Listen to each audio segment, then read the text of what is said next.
the first step 2 is step 3 is, hi guys, in case you don't know, my name is Saoirse. Welcome to my channel. Today I'm going to be teaching you how to do the standing splits. Let's get into it.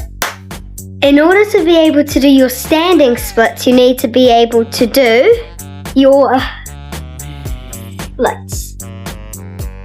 The first step is so you go next to a wall, you hold on to it, and then you need to learn how to keep your balance and to hold on to your foot.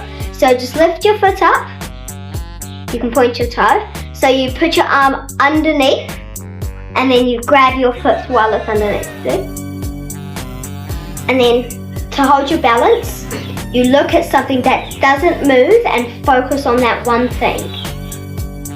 And then when you can, try starting to let go of the wall. Slowly, not like, you need to go slowly so you can try to keep your balance. Step 2 is the same thing, but your arm is out straight like this and your leg is straight here.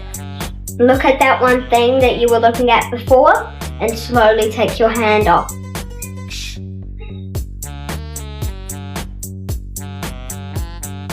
Step 3 is your standing splits. I hope this video helped you get your standing splits. Don't forget to like and subscribe to my channel. Bye!